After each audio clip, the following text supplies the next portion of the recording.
बिस्मिल्लाहिर्रहमानिर्रहीम, अस्सलाम वालेकुम, खुश आमदीद कहेंगे आप तमाम तर लोगों को। उम्मीद करते हैं आप लोग खैरियत से होंगे। जुमा आप सबको बहुत बहुत मुबारक हो। मैं हूं आपके साथ हलीमा जुल्फ़िकार और मेरे साथ मौजूद है Humayun Zeb Abbasi. A very good morning to you. अल्लाहुम्मा सल्ली अला मुहम्मदिन व आलि मुहम्मदिन वबारिक वसल्लम। आप सल्लल्लाहु अलैहि वसल्लम पर दुरूद व सलाम भेजते हुए हम ये प्रोग्राम की शुरुआत करते हैं। मैंने अपना नाम बता दिया, हुमायूं ज़ेब अब्बासी। Okay, alright. कहते हैं कि नहीं, इससे पहले कि हम किसी भी बात का आगाज करें, आप बहुत अच्छे लग रहे हैं। बहुत शुक्रिया यार, बहुत शुक्रिया। अच्छा, this is, thank you very much. This is by AS clothing. This is also PR cloth. This is also not mine. I am getting a lot of PRs now, अल्हम्दुलिल्लाह रब्बिल आलमीन। This is so your type of cloth. अच्छा, sorry, आप सिर्फ इस बाजू के कपड़े को चेक करें, कपड़ा चेक करें, फाड़े नहीं आप मेरा कपड़ा चेक करें ऐसे। हाँ, मैंने देखा, हाँ, सॉफ्ट और silky type. AS clothing. Asad भाई हैं जो है वो, उन्होंने मुझे ये भेजा है। असद शेख साहब ने बहुत बहुत शुक्रिया, उन्होंने मुझे भेजा है। बहुत नहीं, स्टिच मैंने खुद करा। स्टिच आपने खुद करा है? अच्छा, स्टिच मैं खुद करा। हाँ, यही मैं पूछ रही थी। मेरी स्टिचिंग, वो जो कुछ कपड़े होते हैं ना जिनको देख के आपको वाइब आती है कि हाँ, मेरे जहन में बात आ गई। तो जैसे मायरा बाबर जहीर से अपना मेकअप कराती है, मैंने जिससे तुमसे बात की, तो इसी तरह मैं अपना टेलर जो है, आपको बताया, कपड़े में एक जगह से सिलवाता और ही नोज मेरे कपड़े कैसे बनने हैं। अच्छा, आज कहते हैं कि मुश्किलें इतनी पड़ी कि आसान हो गई। हमें कभी कभी बहुत मुश्किलें पड़ती हैं जिंदगी में, और फिर इतनी ज्यादा पड़ती हैं कभी कभी हमें आदत हो जाती है। कहते हैं चलो, दिस टू शैल पास, ये भी गुजर जाएगा, आपको आदत हो जाती है। लेकिन कभी कभी कंफर्ट जोन से भी ज्यादा बड़ी मुश्किल अगर आपके ऊपर आ जाए तो फिर आप हाथ पैर फूल जाते हैं कि अब क्या होगा। खास तौर पे मर्द हजरात इससे ज्यादा दो चार होते हैं, क्योंकि वो किसी से कह नहीं सकते। वो एंजाइटी डिप्रेशन में हो भी तो ना उनका शायद कभी ज्यादा पता चलता है, क्योंकि अक्सर वो खामोश रहते हैं, और इसलिए भी क्योंकि अपनी बात किसी साथ शेयर नहीं करते। उनको उस तरह से आदत नहीं होती लोगों के साथ शेयर करने की। कल जो मैंने टॉपिक रखा उसमें लोगों ने कहा बहुत सारे आपने लूप होल्स छोड़ दिए। मैंने कहा देखिए, मेरे पास 10 से 12 मिनट होते हैं। हाँ, बिल्कुल, हम जितनी बात कर सके, जितना उसको कंक्लूड कर सके, हमारी कोशिश होती है। फिर देन आपने कहा कि एक और बात करें। अब मुश्किलों में ये भी हम डालेंगे बीच में कि जैसे एक खातून दूसरे घर पर आती है तो उसके लिए बड़ी मुश्किल होती है। कभी कभी आउट ऑफ कास्ट, हम कास्ट सिस्टम पे बिलीव करते हैं कि हर कोई बासी, कोई मलिक, कोई इस्तराजा, ये होता है। अब आप ये ना कहें कि नहीं होता, ये होता है। अगर आपकी शादी किसी और कास्ट सिस्टम में हो गई है तो ऑल टुगेदर एक डिफरेंट सिनेरियो हो जाती है। मुश्किल ये पड़ जाती, कभी कभी आपको उनकी जुबान समझ नहीं आती। मैं कुछ पंजाबियों को, उर्दू स्पीकिंग को जानता हूं जिनकी पठानों में शादी हुई है। अब उनके लिए समझना कि वो लोग आपस में क्या बात करें, कभी कभी ये बहुत बड़ा इशू हो जाता है। उनको लगता है कि उनके बारे में ये बात हो रही है, इसीलिए कहा जाता है नहीं है, उनके बारे में हो भी रही होती है। लेकिन आपको पता है ये स्टैंडर्ड इंटरनेशनल रूल है कि अगर आप बात कर रहे हैं किसी और जुबान में और सबको यूनिक जुबान नहीं है तो इट इज ऑफेंसिव। ये आप गलत हरकत कर रहे हैं। आपको वो जुबान इस्तेमाल करनी चाहिए जो ज्यादातर लोग समझते हैं। हलीमा, कमिंग टू यू, मुश्किलों को और इसको मैं रिलेट करूंगा। अगर मुश्किलें आ जाती हैं, जैसे हम आज यूनिवर्सल बात करेंगे, हमारा ईमान स्ट्रांग है, हम अल्लाह ताला पे तवक्कल रखते हैं, पर जिनका नहीं भी है उनको यूनिवर्स कहीं ना कहीं से मदद कर रही होती है। ठीक है, there is some power. When difficulties come to you, जब परेशानी आती है तो who is your go-to person before शादी, after शादी? अच्छा, बिफोर शादी, आफ्टर शादी, एक बंदा तो, हाँ, एक बंदा तो दोनों चीज़ों में है, वो मंसूर है, मेरे हस्बैंड। इस चीज़ को छोड़ के कि मैं किसी के हवाले से भी बात कर रही हूँ, anything, any person, ऐसा नहीं हो सकता कि मैं किसी के बारे में बात करूं और मंसूर ऑफेंड हो जाए कि तुमने इस बंदे के बारे में क्यों बात की है। वो सुनेंगे, उसको समझेंगे। मैं आपको थोड़ा रोकना चाहूंगा ताकि मैं लोगों को सिखा सकूं। मेरा आज मॉडल आप हैं, मैं आपसे सीखना है। मैंने, मुझे ये बताएं, अगर देखिए 100 चीजें हो जाती हैं, सास नांद में हो जाती है बातें, आप क्या इतनी कंफर्टेबल है कि जो डिटेल में आप समझ रही हैं, सोच रही हैं, आप उनसे वो बात कर सकते? बिल्कुल। आपको लगता है सेफ है? बिल्कुल अभी तक सेफ रहा? बिल्कुल सेफ है। उसकी बहुत बड़ी रीजन ये है कि जिस तरह से वो मुझे समझ सकते हैं, कोई और नहीं समझ सकता। और मुझे लगता है कि जो भी इस तरह की परेशानियां घर में हो जाती हैं, ऊंच नीच को बहुत सारी बातें हो जाती हैं, उनका हल वही निकाल सकते हैं और कोई भी बंदा उसका हल नहीं निकाल सकता। आपसे दोबारा पूछना, तो एग्जैक्ट जो आप फील करती हैं आप उनको वो बताती हैं? सब कुछ, जो एग्जैक्ट फील, सब कुछ मैं सब कुछ उनको बताती हूँ। मैं ये भी वेरी ब्रेव ऑफ यू यार। नहीं, वेरी ब्रेव ऑफ हिम कि वो बातें सुन लेते हैं, उनको समझते हैं, मुझे अंडरस्टैंड करते हैं, मेरे साथ खड़े रहते हैं। हमेशा अभी रिसेंटली जैसा, हाँ, जितने भी मेरे दोस्त हैं, मेरे करीबी लोग हैं, उन सबको पता है कि रिसेंटली मैंने एक फ्यूचर के हवाले से एक प्लानिंग की है। वो भी मैंने उनको बताया कि ये मेरी फ्यूचर प्लानिंग है और ये इस तरह से हम लोगों ने जो है वो इंशाल्लाह करना है, and he is with me in that also. अच्छा, उनके अलावा जो ज़ाहिर है मेरी मदर है, मेरे सिबलिंग्स हैं जिनसे मैं शेयर करती हूँ, लेकिन उसमें भी ये होता है कि कुछ लोगों से आप सिर्फ इसलिए शेयर करते हैं कि आप अपने दिल का बोझ हल्का कर लें, जिसमें मेरी जो बहनें हैं वो आती हैं। लेकिन कुछ लोग, thank you so much, so nice of you, लेकिन कुछ लोग ऐसे होते हैं जिनसे आप इसलिए वो मसला शेयर करते हैं जिनसे आप बड़े पहले कौन था? शादी से पहले भी मंसूर था, because I know him was not the equation. Mohammad अभी भी मैं यही कहने लगी थी, अभी भी इट्स स्टिल मोहम्मद, बिकॉज यही मैं बताई थी, कुछ लोग मोहम्मद जो भाई है उसको कुछ भी बता सकते हैं। हाँ, कुछ भी मैं मेरा लाइफ इज वेरी नाइस। मैं बड़ी साफ जिंदगी गुजारी हूं, तुम्हारे पास ऐसी बातें किसी को बता सकते हैं। कुछ लोगों को मैं बताती हूँ, उनसे ना मैं मशवरा लेने के लिए, उनमें एक मोहम्मद है और अब उसमें इजाफा हुआ है हुमायूं से बवासी, क्योंकि जब मैं हुमायूं को कोई भी मसला बताती हूँ तो मैं इसलिए एट टाइम्स बता रही होती हूँ क्योंकि हुमायूं का जो मशवरा होता है वो बड़ा अच्छा होता है, उस पर जब मैं अमल करती हूँ तो बड़े फायदे। मजाक उड़ा लो? नहीं, हल्का सा, नहीं, बहुत सीरियस बात हो रही है। क्या 4% मजाक? इसके मसला सुनने का सिर्फ एक सबसे पहले इनिशियल होता है, एक कांस्टेंट है, पहले ये रोएगी तकरीबन 10 मिनट, और इसकी नहीं, ये अच्छा, ये रोएगी नहीं, इसकी आंखें भरेंगी पहले पूरा वाटर टैंक सामने भरेगा, नहीं गिरेगा। आप बिलीव करें, ये इसका कांस्टेंट बिहेवियर, इसको खुद भी नहीं पता। वो पहले जब पूरा भर गया, इसकी आंखें बड़ी हैं, वो जब भर गया फिर टक एक गिरेगा, टक दूसरा गिरेगा। अस्सलाम वालेकुम ज़ैनब, आप very good morning to you, क्या हाल है? गुड मॉर्निंग, मैं बिल्कुल ठीक ठाक, आप दोनों बताएं? बिल्कुल ठीक, आप बहुत अच्छे लग रहे हैं, बहुत अच्छा लग रहा है। बहुत शुक्रिया असद भाई का, शुक्रिया यार, he gave me this close, please उनको लिख दीजिएगा। अच्छा, आप बार-बार असद भाई कह रहे हैं, हमारे सामने भी खड़े हुए हैं, तो मेरे दिमाग में से वही आ रहे होते हैं, फिर मैं सोचती अच्छा असद भाई, अच्छा वो वाला, is a very nice guy, उन्होंने क्लोथिंग ब्रांड अपना शुरू किया हुआ है और उनकी बड़ी आउटलेट्स बड़ी-बड़ी जगहों पर है, बहुत अच्छी फॉल आ रही है, डिलीवर भी करा सकते हैं, कपड़े की बहुत अच्छी, अल्लाह ताला जो है वो उनके कारोबार में और बरकत। आमीन। जी बताएं, आप क्या कह रही थी कि जी आपसे पूछते हैं, सवाल शेयर करती हैं ना सवाल है ही नहीं ये। अच्छा, वो तो कोई ये क्या है यार, मेरे लिए मुश्किल सवाल, मेरे से क्यों मुश्किल सवाल? मुश्किलें इतनी आसान, इतनी ज्यादा पड़ी कि आसान हो गई। आप मुझे बताएं, जब मुश्किलें पड़ती हैं, आपके लिए ये नहीं पता, जब मुश्किलें पड़ती हैं तो आपका अपना डिफेंस मैकेनिज्म क्या है, कैसे हैंडल करती हो? मुझे यूजुअली पता है तुम खामोश भी हो जाती हो, लेकिन बताने की क्या जरूरत है? अगर अभी नहीं बता ना मैं अंदर बता रहा हूँ। अब उस खामोशी में अंदर क्या चल रहा होता है?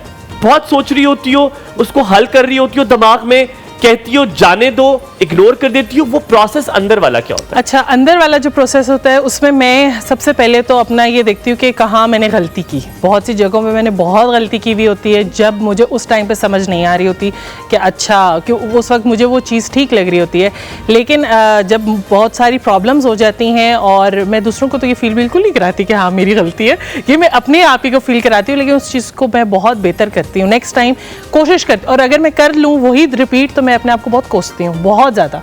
मतलब मैं अगर शीशे के आगे खड़े होकर मैंने अपने आप को वो सुनानी है, ताकि इसलिए सुनाती हूँ कि मुझे ये चीज़ याद रहे कि नेक्स्ट टाइम मैंने ये काम। अच्छा ज़ैनब, इसका फायदा होता है क्योंकि रिसेंटली ये शीशे वाला काम मैंने करना शुरू किया, जो फायदा होता है बहुत होता है, जा रही हूँ वो मैं रिपीट करती रहती हूँ शीशे में देख के कि ये होने वाला है, तो वाकई इसका फायदा होता है या मैं एवं ही पागल हूँ? नहीं, होता है, वाकई होता है। और मैं अगली बार जब वो काम गलती करने जा भी रही होती हूँ ना, तो फिर वो जो शीशे में मैंने अपने आप की शक्ल देखी होती है ना, वो रोने वाली, मुझे वो याद आ जाती है। शक्ल इतनी खूबसूरत हो फिर तो देखने का दिल भी करता है। मैं जब मुंह मत्था होवे तो मैं तो शीशे जाके कहता है कि हाय अल्लाह मियां, जब रोज थोड़ा जैसे ऐसे भी डाल देना। नहीं, अल्लाह ताला का बहुत शुक्र है, एहसान है, मैं तो मजाक में कर रहा हूं। अच्छा, अब मैं इसके कंक्लूजन की तरफ अगर थोड़ा सा जाऊं, मैं जिस तरह सोचता हूं, मुझे लगता है कुरान हकीम में बड़ी खूबसूरत अल्लाह ताला फरमाते हैं कि मैंने तुम्हारी मुश्किल में ही तुम्हारी आसानी रखी है।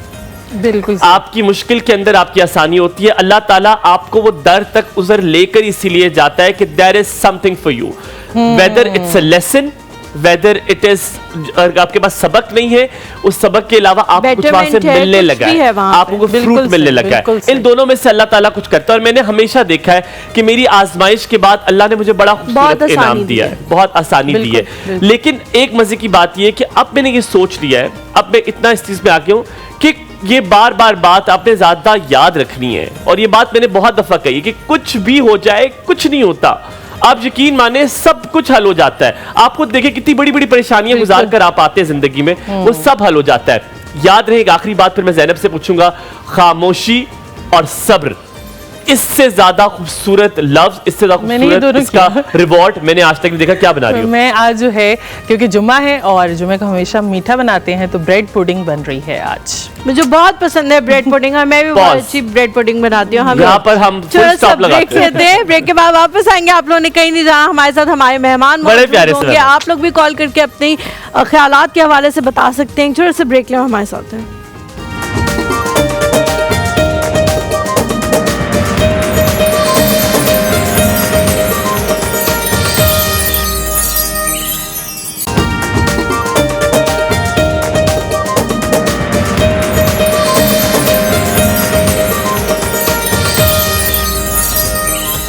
Alright, welcome back after break। आप देख रहे हैं एक और सुबह, और हम लोग बात कर रहे थे आज आपने क्या बताना है। आपने ये बताना है कि जितनी मुश्किलें आसान आपकी होती हैं वो कैसे होती हैं, आपके अंदर का डिफेंस मैकेनिज्म क्या है, आप क्या करते हैं, किसी से बात करते हैं, अगर बात नहीं करते तो अंदर क्या सोचते हैं, उसको इग्नोर कर देते हैं कि खुद ही ठीक हो जाएगी, मगरुल है।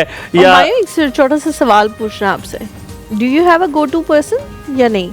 आप नहीं शेयर करते किसी के साथ? हम चलते हैं आगे प्रोग्राम की जानिब। नहीं, I really want to know, हो सकता है कि कोई हो। नहीं, आई डोंट। नहीं, किसी के साथ भी नहीं करते? I don't. ओके, पहले करते थे, अब नहीं करते या कभी से भी नहीं करते? मेरा बेस्ट फ्रेंड है एक Ziyad, he knows everything about me, everything. He knows nitty gritty of my parents, मतलब the only person who knows everything about your home, who knows my parents very well, who knows my siblings very well.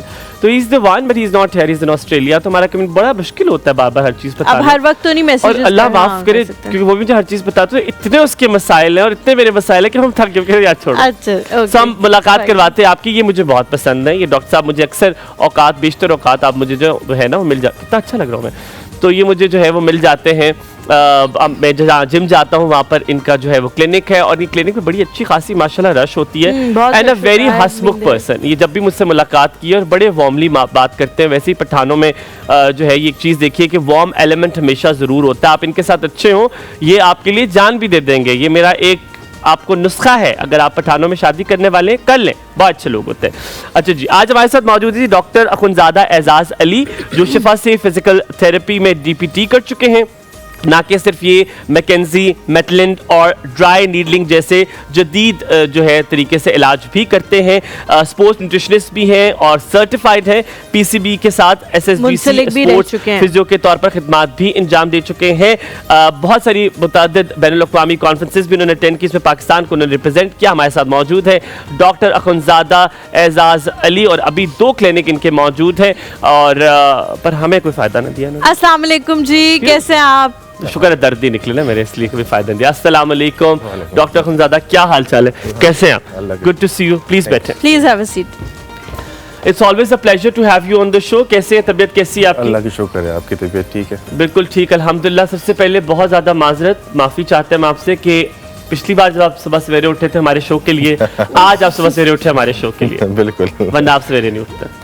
हाँ, वो schedule ऐसा है आजकल, इस्लामाबाद की वो life ऐसी हो गई है कि यहाँ पे आपको थोड़ा सा नाइट साइड पे लाइफ बिल्कुल ऐसी नहीं। बारिश के मौसम में दिल करता है सोने का। आप नसीब वाले, बिजनेसेस अपने, हम नौकरी पेशा लोग गुलाम हैं। ये जो है ना बिल्कुल गलत कॉन्सेप्ट है वाकई इस्लामाबाद के बारे में, कि इस्लामाबाद के लोग जो है वो रात को 10 बजे सो जाते हैं। अब बिल्कुल ऐसा नहीं है, अब यहाँ पे भी नाइट लाइफ जो है वो काफी हद तक शुरू हो चुकी है। लेकिन हम 3 बजे वाले सोने वाले मस्तों में से नहीं, इस्लामाबाद वाले नहीं, 3 बजे सोने वाले लोगों में से अब बनते जा रहे हैं। पर 2-3 दिन पहले मुझे रात को जो है वो मंसूर ने कहा कि हम आइसक्रीम खाने चलते हैं, तो कोई 1:30 बजे का वक्त था।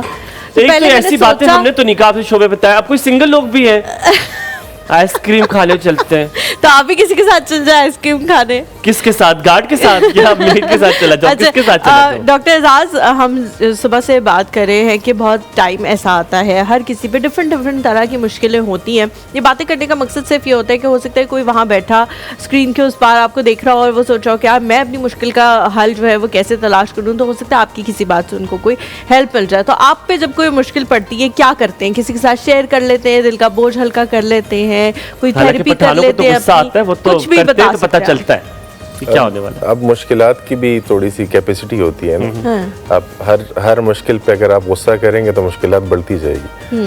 तो ज़्यादातर हम जैसे बिजनेस पर्सनस हैं तो उसमें बिजनेस से रिलेटेड ही इश्यूज आते हैं, तो हमारी ज़्यादातर कोशिश होती है to think about the solution. और जितना अगर एक चीज़ आ रही है तो अक्सर हम उसको जो है ओवर थिंक करके माइंड के अंदर उसको बड़ा बना देते, उसकी सोल्यूशन के बारे में नहीं सोचते। और हमेशा जब भी कोई प्रॉब्लम होती है तो उसकी सोल्यूशन के बारे में अगर सोचा जाए और उसके बारे में इतना स्ट्रेस ना लिया जाए जितना हम ले लेते हैं ओवर थिंकिंग करके। डॉक्टर एजाज किसके पास जाते हैं मुश्किल लेकर, किसको बताते हैं? कोई है ऐसा एक इंसान जिसको आप बताते हैं? सच कोई नहीं है जिसको मैं मुश्किल मुझे लगता है ये जितने मर्दों से सवाल पूछेंगे वो कहेंगे कोई नहीं है, और जितनी औरतों से सवाल पूछेंगे तो एक लंबी लिस्ट फहरिस्त जो है वो उनके पास मौजूद होगी। ज़ैनब के पास खवातीन जो है ये ज़ैनब के अंदर तो ये तब्दीली अभी अभी आई है कुछ नहीं she was always like this, she was always like, she told us she's always like this। अच्छा तुम बड़ी रेयर केस हो, ये हलीमा ठीक कह रही है, तुम जेनेरिक केस नहीं हो। हाँ मैं जेनेरिक की बात कर रही हूँ। खवातीन हमेशा शेयर कर लेती हैं वालिदैन के साथ। मेरी वालिदा किसी से शेयर नहीं करती, माशाल्लाह माशाल्लाह, जो मेरी अल्लाह ताला जन्नत फिरदौस में जगह दे, वो मुझे बताती थी। और मुझे थोड़ी देर बाद पता चलता था कि खाला को भी पता है, उसके बाद थोड़ी देर पता चलता मामू को भी पता है ये बात। और नानी आती थी और जब नानी वो बात करती थी मैंने कहा है हाँ। नानी को भी पता है। आप बिलीव करें, और मेरी पप्पो घर आई और मेरी पप्पो ने कहा बात की है माँ से, मैंने कहा आपको भी पता है। She used to tell the entire world, वो दुनिया को बताती थी कि क्या अम्मियाँ जो है ना वो जो भी बात बताती है वो ये कहते बताती है किसी को ना बताना, सिर्फ तुम्हें बता रही हूँ। और मैं उनसे जब भी पूछता मैंने कहा अम्मा आपने तो उसको भी बता दिया है, तो कहती है सिर्फ पप्पो को और खाला को और मामू को बताया है। तो मैंने कहा अम्मी खालाओं को बताया ना? कहती है हाँ 4 तो है बहनें टोटल मेरी, उनको भी ना बताओ, सिर्फ 4 को ना बताओ। अच्छा आपके पास से चलते हैं, अब आपकी फिजियोथेरेपी से हवाले से सबसे पहला सवाल करते हैं। मुझे बताएं डॉक्टर एजाज, फिजियोथेरेपी खाली पट्टों की मालिश नहीं होती, ये एक मुकम्मल जदीद साइंस है। बिल्कुल। इसके हवाले से पहले आप एक ब्रीफ नोट बताएं कि फिजियोथेरेपी है क्या? फिजियोथेरेपी इज द टर्म जो है फिजिकल थेरेपी। अब फिजिकल थेरेपी के अंदर there is a lot of components. सबसे पहला कंपोनेंट इसमें एक्सरसाइज। अब एक्सरसाइज में भी थेरेप्यूटिक एक्सरसाइजेस, थेरेप्यूटिक एक्सरसाइज से मतलब है कि द एक्सरसाइज जो कि बेसिकली ट्रीटमेंट के लिए हम जो है दे रहे होते हैं।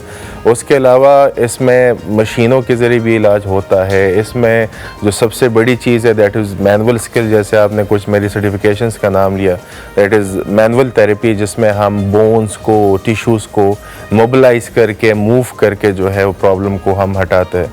तो जो मसाज थेरेपी है या हम उसको मायोफेशियल रिलीज थेरेपी है, it is a component of physiotherapy, लेकिन उसको हम 1% कंपोनेंट बोल सकते हैं। बाकी फिजियोथेरेपी जो है 99% एक बहुत बड़ी फील्ड है, जिसमें आजकल गायनेकोलॉजिकल फिजियोथेरेपी है, पीडियाट्रिक फिजियोथेरेपी है, sports physiotherapy, neurological physiotherapy, cardiopulmonary physiotherapy. हम इससे आगे नहीं जाएंगे, अभी वो सावन की बात कर रहे हैं, हमने पहले एक बेस बनानी है। मैं ये सिर्फ चाह रहा हूँ ये एस्टैब्लिश हो जाए, फिर Halima of course will have another question. Doctor Ejaz, मैं मालिश क्यों ना करा लूँ? मालिश से भी तो ठीक हो जाता है, मुझे फिजियोथेरेपी क्यों करानी है? इतने ज़्यादा फील्ड्स का मैंने नाम लिया ना इस वजह से लिए कि अगर आपको हार्ट का इशू है या आपको स्ट्रोक का इशू है या एक बच्चा जो है वो डिसेबल है या जो एक फ़ीमेल है उसके पेल्विक फ्लोर मसल की वीकनेस है, तो वो सारी चीज़ें मालिश से ठीक नहीं हो सकती। उसके लिए डिफरेंट टेक्निक्स होंगी, उसके लिए डिफरेंट एक्सरसाइजेज होती है। जैसे एक सीपी चाइल्ड है, सेरेब्रल पैल्सी का चाइल्ड है, तो उसको मालिश करवाना है। एक बच्चे या एक मरीज़ है जिनको फालिज हो गया है, तो उनके लिए कोई स्पेसिफिक पैटर्न होगा एक्सरसाइज का जिसके थ्रू उनको ग्रेजुअली जाना होगा। या हम पोस्ट ऑपरेटिव फिजियोथेरेपी की हम लेकिन आप मालिश को नेगेट करते हैं नहीं, कहीं कहीं मालिश मालिश is a component of physiotherapy, जिसको हम थोड़ा सोफिस्टिकेटेड नाम देते हैं, that is myofascial release therapy and it's kind of different. मतलब वो मालिश इज जैसे हम कहते हैं कि फुल बॉडी नीचे से ऊपर तक हमने उनको डीप टिश्यू या सॉफ्ट टिश्यू करवा दिया। और मालिश किस चीज के मैं सॉरी मैं पता क्यों करूं, मैं फिर आप अपना नहीं मैं मालिश से ही रिलेटेड बस। अच्छा, I was just wanted to ask, मैं सिर्फ ये पूछना चाह रहा था कि मालिश किस जगह पे, मतलब कौन सी चीज होती है सिर्फ मालिश पे इलाज करेगी, बाकी सब के लिए आपको फिजियोथेरेपिस्ट के पास मुझे कॉन्सेप्ट नहीं पता। मसाज जो है वो ज़्यादातर हमारे पास जितने भी स्ट्रेस के और टेंशन की इश्यूज है, मस्कुलर टेंशन के, उसमें जो है ये मसाज यूज़ होता है। जो हमारे साइड पे जो मायोफेशियल रिलीज थेरेपी है, that is use for the stiffness, trigger points, Nicholls, आपने कब सुना होता है स्पोर्ट्समैन के अंदर निगल्स निकल आते हैं उसको रिलीज़ करने के लिए, लेकिन वो जो मालिश और मायोफेशियल रिलीज थेरेपी है उसमें एक डिफरेंस है। वो ये है कि मसाज थेरेपिस्ट हाथ लगाता है तो रिलैक्सेशन की लगाता है, हम जब हाथ लगाते हैं तो बंदे की चीखें निकालने के लिए लगाते हैं। तो निगल को निकालने के लिए या ट्रिगर को। मुझे बताएं कि अक्सर जो है जब भी हम मालिश के हवाले से बात करते हैं तो मेरा जो सबसे बड़ा कंसर्न होता है वो ये है कि नीम हकीम खतरा जान।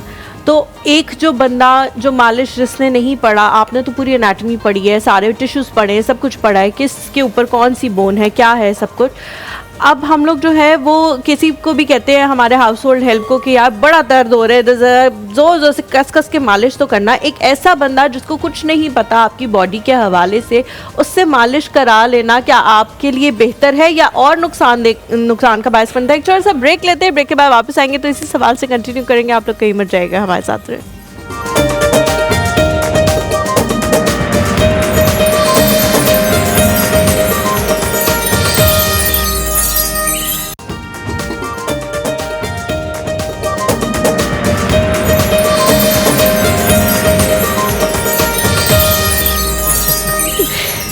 Welcome back to the show. Break पे जाने से पहले मैंने सवाल पूछा था मालिश के हवाले से कि हम लोग बहुत ज़्यादा घर के हाउस होल्ड हेल्प से जो है वो मालिश कराना शुरू कर देते हैं, तो वो क्या हमारे लिए फ़ायदेमंद होती है या नुकसानदेह हो जाती है, और ज़्यादा हमारी जो है बीमारी या हमारा दर्द जो है वो सीरियसनेस की तरफ चला जाता है, क्योंकि उनको तो नहीं पता कि किस तरह से फिजियोथेरेपी होती है। तो डॉक्टर एजाज इसके हवाले से थोड़ी सी गाइडेंस दें। बेसिकली जहाँ पे हाउस होल्ड में हम मालिश करते हैं तो हमारे पास कुछ थोड़ा सा अगर हिस्ट्री को देखा जाए तो ज़्यादा बेहतर है, क्योंकि हर केस में मालिश करवाना जो है वो ख़तरनाक भी साबित हो सकता है। कभी कभी हमारे जो बुज़ुर्ग हैं वो घर के अंदर गिरते हैं और उनको पता नहीं होता, कोई फ्रैक्चर आया होता है, खुदा न ख्वास्ता पट्टा जो है वो पटा होता है और वो समझते हैं कि मालिश से ठीक हो जाते हैं और वो उसी की बलबूते पे जो है हफ्ते गुजार देते हैं। और जो हमारे पास एक प्राइमरी टाइम होता है इंजरी को रिकवर करने के लिए, फ्रैक्चर को रिकवर करने के लिए, वो गुजर जाता है। या उसी बीच में वो किसी गलत बंदे से मशवरा लेके पहलवानों के पास चले जाते हैं जो कि उसको खींचा तानी करते हैं और वो उस मसले को और भी ज़्यादा बिगाड़ देते हैं। ये सही कह रहे हैं आप। हाँ, तो जो मसाज है, अगर जितने भी हमारे पास लोग हैं और वो ऐसे किसी इंजरी से गुजरे हैं कि जिसमें उनको फॉल हुआ है, कोई ट्रॉमा हुआ है और उसके बाद एटलीस्ट इतना हो कि इनिशियल मेडिकल स्पेशलिस्ट से उनकी कंसल्टेशन हो, उसके बाद किसी भी ट्रीटमेंट की तरफ जाए, क्योंकि हमारे पास जो डाउन टाइम होता है इनिशियल इंजरीज़ का, जो ट्रीटमेंट है मेडिकेशन की है, एक्सरसाइज की है या सर्जरी की है या हमने किसी कोई पीओपी कास्ट वगैरह लगाना हो, तो वो जितना लेट होता जाता है उतनी इंजरी हमारे पास अच्छा डॉक्टर एजाज, जो भी लोग आपके पास आते हैं किसी इस तरह के मसले से कि जी उनको कोई इंजरी हुई, उनको कोई फ्रैक्चर हुआ और वो हॉस्पिटल जाने की बजाय करीब किसी डिस्पेंसरी में चले गए या किसी हकीम के पास चले गए या जो मरहम पट्टी कराने के लिए चले गए, वो बंदा तो उनका एक्सरे वगैरह नहीं करता, वो मरहम पट्टी कर देता है और वो फिर जब आपके पास आते होंगे तो वो फ्रैक्चर जो है वो काफ़ी पुराना हो चुका होगा। इस तरह के लोगों को किस तरह से हेल्प की जा सकती है? मैंने इस तरह के केसेस भी देखे हैं कि फिर उनकी वो हड्डी दोबारा तोड़ के जोड़ी जाती है, बिकॉज वो हील होना शुरू हो जाती है लेकिन गलत एंगल से हील होने लग जाती है, तो फिर उसका कोई इलाज, वो फिर हड्डी आपकी टेढ़ी या तो फिर जुड़ जाएगी, तो उसको दोबारा से जो है वो तोड़ के उसको ठीक किया जाता है। तो उनके लिए आप क्या बताते हैं कि वो फिजियोथेरेपी से बेहतर हो सकते हैं अगर उनकी हील होने लग जाए? बेसिकली जो हमारे पास मेजॉरिटी केसेस आते हैं, इवन ऑन दी हमारे इस्लामाबाद रावलपिंडी में लोग एजुकेटेड है लेकिन स्टिल जो पहलवान वाला कल्चर है, साथ ये जो हकीम नीम हकीम वाला कल्चर है ये बहुत ज़्यादा है, सुनी सुनाई बातों वाला कल्चर बहुत ज़्यादा है। तो हमारे पास मेजॉरिटी जो केसेस है, इवन दी स्पोर्ट्समैन जो इंटरनेशनल स्टार्स है वो भी लोगों को रिकमेंड कर रहे होते हैं कि उस पहलवान के पास चले जाओ, उस हकीम के पास चले जाओ, तो उस इन्फ्लुएंसर के पास चले जाए, उस चले भी जाते हैं। तो उससे होता ये है कि जो इंजरी है वो हद से ज़्यादा बिगड़ जाती है और जहाँ पे एक चीज़ जो है वो पोस्ट इंजरी रिहैब से ठीक हो सकती है, एक्सरसाइज से ठीक हो सकती है, फिजियोथेरेपी से ठीक हो सकती है, उसी इंजरी को फिर आपको जो है सर्जिकल इंटरवेंशन की तरफ लेके जाना पड़ता है। क्योंकि अगर हमारे पास कोई लेट्स सी लिगामेंट है जो कि रेस्ट से एंड इनिशियल फिजियोथेरेपी से ठीक हो सकता है और उसको आप किसी पहलवान के पास लेके जाते हैं और वहाँ पे कड़ाका निकालेगा तो वहाँ पे लिगामेंटम पूरा लिगामेंटॉन भी हो सकता है, कोई फ्रैक्चर के भी चांसेस हो सकते हैं। तो मेजॉरिटी स्पोर्ट्स फिजियो में जितने भी ज़्यादा केसेस आ रहे हैं, स्पेसिफिकली जो पिंडी में जितने क्रिकेटर्स रह रहे हैं, तो फिजियो के पास तब आते हैं जब वो 3-4 पहलवानों से गुजर के आता है। और इसमें सबसे ज़्यादा कॉमन इंजरी जो हम देख रहे हैं वो एंकल इंजरी देख रहे हैं कि एंकल ट्विस्टिंग होती है। तो एंकल ट्विस्टिंग के जो इनिशियल मैनेजमेंट है, that is rest, ice compression and elevation, rice protocol है। और वो जाते पहलवान से तो वो वहाँ पे उसको झटका वगैरह देता है और उसका मतलब वो इंजरी पर उनके साथ लाइफ टाइम चलती है, वो फिर ख़त्म नहीं होती। इवन अगर सर्जरी भी की जाए तो उसके बाद भी वो मसल्स का वो टोन और मसल की वो जो स्ट्रेंथ है वो कंप्रोमाइज़ रहता है। ठीक है, इमोबिलिटी रहती है, स्टिफनेस रहता है। तो ज़्यादातर पहलवानों की वजह से हमारे काफ़ी स्पोर्ट्समैन की जो कैरियर्स है वो ख़त्म हो जाते हैं। हम कॉलर्स देते हैं, हमारे साथ 2 कॉलर्स हैं जी। अस्सलाम वालेकुम, याहिया है हमारे साथ। वालेकुम अस्सलाम, कैसी हैं भैया आप लोग? बिल्कुल ठीक, अल्हम्दुलिल्लाह याहिया, हम बिल्कुल ठीक हैं। आप कैसे हैं? आप तमाम लोगों को सलाम। और आज मैं आपके जो MCR के लोग हैं उनको बहुत सलाम करना चाहूँगा। यकीन करें जिस तरह आप लोग हमें, जाहिर है उनके थ्रू होके हम आते हैं, लेकिन बहुत अच्छा उनका बिहेवियर होता है, बहुत अच्छी तरह बात करते हैं, तो उन सबको मेरी तरफ से बहुत। लड़की ने बात की थी, लड़के ने बात की थी आपसे? नहीं, लड़के ने की थी, मोस्टली लड़के बात कर रहे होते हैं। मैं मेरे लिए नहीं, मैंने तो ऐसे पूछा, आप तारीफ देखे किसकी हो रही है ताकि उसको हम कुछ अप्रिशिएट करें। बट देखे ना यार, ये देखें आप भाइयों, आप तो कह नहीं सकते। मैं जब हलीमा की तारीफ करता हूँ तो आपकी भी साथ साथ जरूर करता हूँ। आप ऐसे करके जा भी नहीं सकते, आप हलीमा की खाली करके जा भी नहीं सकते, आपको जाने भी ना दो। भाई हलीमा जो है ना, बात ये कि वो है प्रिंसेस, उसकी बात और है। एनीवे चले, बात PCR नेक्स्ट टाइम कॉल कर देख लीजिएगा।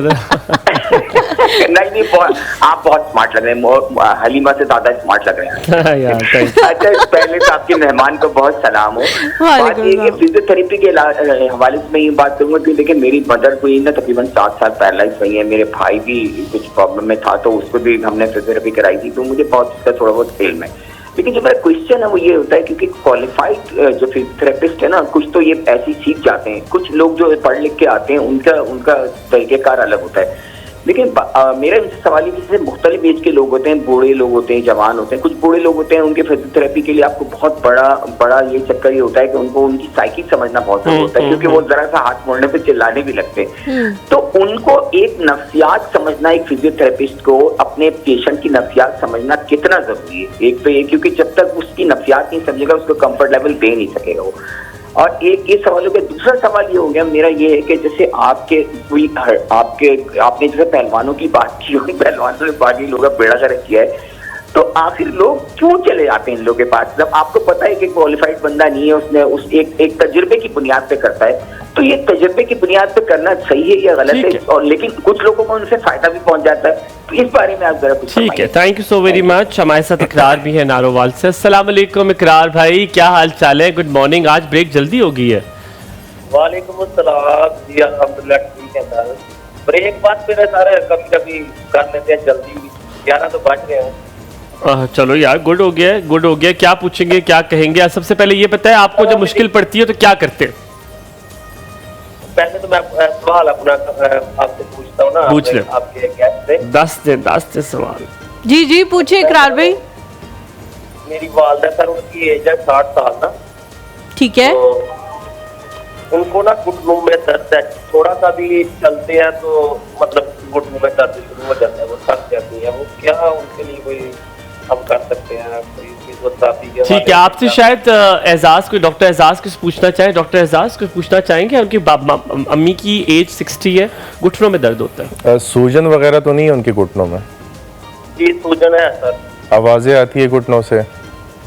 नहीं आवाजें नहीं आती। और दर्द बढ़ता किस टाइम है? रात को भी होता है सोते हुए, दिन को चलते हुए होता है, या किसी स्पेसिफिक एक्टिविटी में? जब चलते हैं ना, जब चलते हैं अब होता है, चलते हैं थोड़ा सा तो फिर दर्द होना शुरू हो जाता है।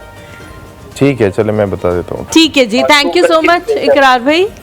उम्मीद करते हैं आपकी वालदा जो है वो बेहतरीन जल्दी जो है हम ठीक हो जाएंगी। और बड़ा ज़रूरी भी है और ये कि हम इस चीज़ को बड़ा कंसिडर करें। हमने कैपेसिटी भी देखनी है, किसकी मरीज़ की जो है कैपेसिटी भी जो है वो साथ साथ देखें। हम आपको साथ साथ दिखाते हैं। एक पेशेंट है हमारे पास अभी एट द मोमेंट, फौरन उठ गया पेशेंट, उठ गया पेशेंट को पता चल गया। पेशेंट नहीं, आप क्या चाहते हैं? क्यों करते हैं? आपने इशारा किया होगा ना, मैंने देखा नहीं।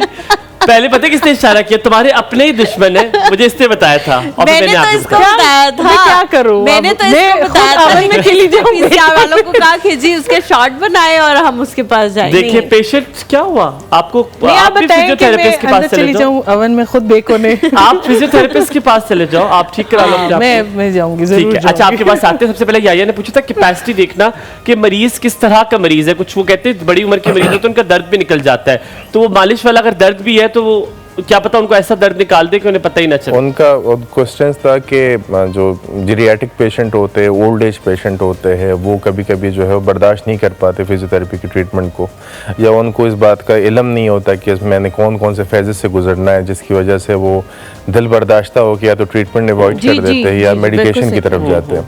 बेसिकली एक फिजियोथेरेपिस्ट को हमेशा एक 70 to 80% कम्युनिकेशन एंड काउंसलिंग के ऊपर काम करना चाहिए, और हम करते भी है इसके ऊपर। हमारे पास ट्रीटमेंट भी एक बहुत इम्पोर्टेंट कंपोनेंट है, लेकिन पेशेंट की साइकी को समझना, पेशेंट की एज के मुताबिक उनकी मूड को समझना, पेशेंट की कंडीशन को समझना, और फिर एक पेशेंट को वो एक्सप्लेन करना कि आपके इस ट्रीटमेंट में कौन कौन से फेजेस से गुजर सकते हैं। लेट्स सी हम एक्यूट मस्कुलर स्पैज़म की बात करते हैं लंबर में, जिसको हम चुक बोलते हैं। तो चुक के जो ट्रीटमेंट डॉक्टर एजाज आपने यहीं से कंटिन्यू करना है, छोटा सा ब्रेक लेते हैं। ब्रेक के बाद जब वापस आएंगे तो इसी हवाले से बात करेंगे चुक के और मौसम के हवाले से भी, कि मौसम में जो है वो लोगों को और ज़्यादा दर्द निकल आते हैं। तो आप लोगों ने कहीं जाना हमारे साथ में।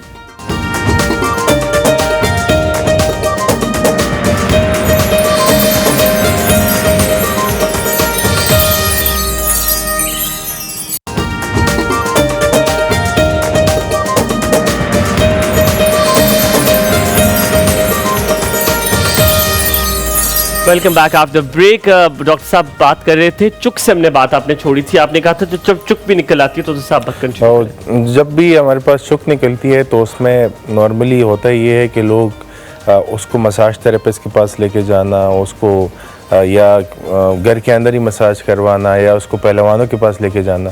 तो अगर इनिशियली उसी ट्रीटमेंट को थ्रू रेस्ट या थ्रू हीटिंग या थ्रू मेडिकेशन ट्रीट किया जाए तो बहुत जल्दी ठीक हो जाता है। लेकिन उसी चुक को अगर आप ऐसे पहलवान के पास लेके जाएंगे तो प्रॉब्लम काफ़ी हद से ज़्यादा बढ़ जाती है।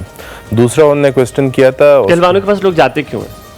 लैक ऑफ अवेयरनेस, और कुछ लोगों का ठीक हो जाना, क्योंकि तुक्के भी लग जाते हैं ना। तो कुछ केसेस ऐसे आते हैं कि पहलवानों में 1-2 केसेस ठीक हो गए, फिर वो वर्ड ऑफ माउथ उनके चलता रहता है। वो तो एक रेफरल केस जो है वो मॉडल बन जाता है सबके लिए। अच्छा, इकरार ने कहा था उसकी वालिदा का 60 साल की उम्र है, गोडो में जो है। जैसे कि उन्होंने जो साइन एंड सिम्टम बताया दैट इज ओस्टियोआर्थराइटिस। अब ओस्टियोआर्थराइटिस की जो ट्रीटमेंट है वो व्हाट इज जो मेजर काज ऑफ ओस्टियोआर्थराइटिस है, हमारे पास इन्फ्लेमेशन है, क्रोनिक लो ग्रेड इन्फ्लेमेशन के हमारे पास बरसों से सोजिश चलती आ रही है, जिसकी वजह से उनके घुटनों के अंदर जो है वो डीजेनरेशन, घिसाव जो है वो शुरू हो जाता है टिश्यूज़ में, कार्टिलेज में।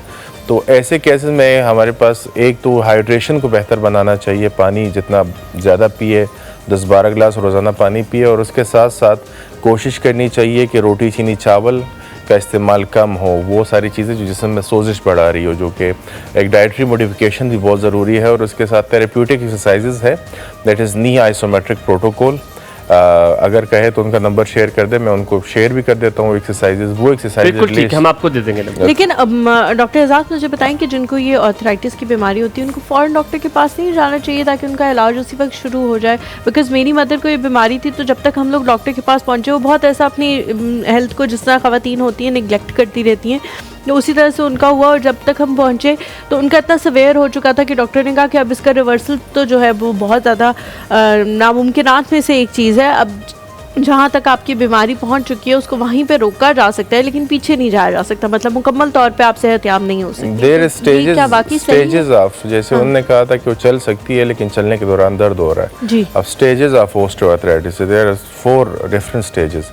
अब फर्स्ट एंड सेकंड स्टेज जो है उसमें अगर आप बर वक्त एक्सरसाइज एंड डाइटरी मॉडिफिकेशन करें तो चीज़ें रिवर्स भी हो सकती है और लाइफ टाइम डिसेबिलिटी भी नहीं बन सकती। ठीक है, हमारे साथ इरफान है सक्खर से। अस्सलाम वालेकुम इरफान भाई, अ वेरी गुड मॉर्निंग, क्या हाल है? वालेकुम सलाम, गुड मॉर्निंग टू। अल्हम्दुलिल्लाह मैं बिल्कुल ठीक ठाक, आप बताएं आप कैसे हैं? ठीक है, बस ठीक है। जिंदगी में से फखर नहीं निकल रहा, क्या करें, ऐसे ही चल रही है जिंदगी, चलाएंगे ऐसे जब तक चल रही। फखर भाई ठीक है जी, आप क्या कह रहे हैं?